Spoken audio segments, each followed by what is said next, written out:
Then earlier this week, the sheriff announced that the suspect that was shown on surveillance in that Ring camera footage had also visited Nancy's house on more than one occasion, and that there is footage from 2 different dates. And that's what I was talking a little bit about earlier, indicating that this person might have been casing the house, casing the patterns, the routine, and that's why I don't know why they didn't buckle the whole thing down as a crime scene from the jump.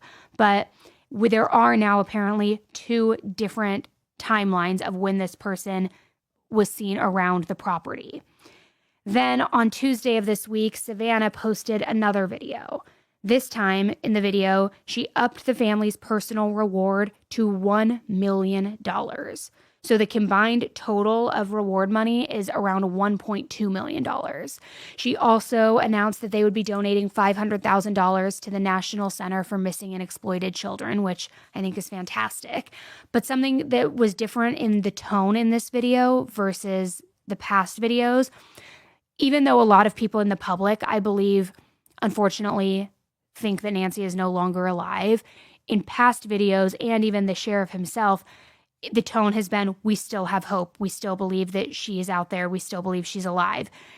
And in this one, Savannah says the word recovery versus rescue.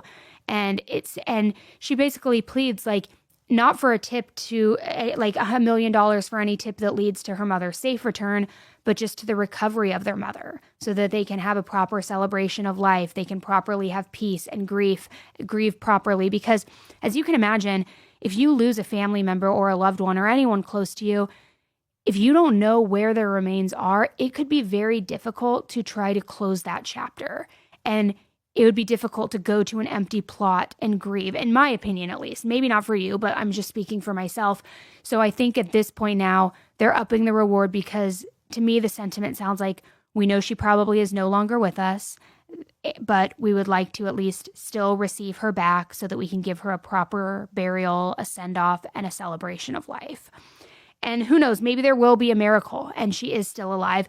But what I've been saying, and I'm curious to know your thoughts, what I've been saying from the very beginning is I think that this was never intended to be a murder, was never intended to be as high profile as an abduction as it's become. I think that this was something like a get rich quick money scheme, and it went left really fast. It just like went sideways so quickly and then spun out of control. And I think that that's still like, and part of the reason I think that is because these ransom letters, right? They're demanding Bitcoin, $1 million, all of these things. And the family is saying, great, fine. Yeah, we'll pay up. Give us our mother. That's fine. But then the kidnapper is not following up with actually retrieving the money. So I think it's almost done as a Hail Mary, like, or to throw them off, or I don't know, but I don't think that this was something that was supposed to get this far. That's my point. And I also think in the past videos and pleas that it felt more like they were looking for partnership and trying to connect with the person on the other side, which could just be a psychological tactic, perhaps, even for a stranger.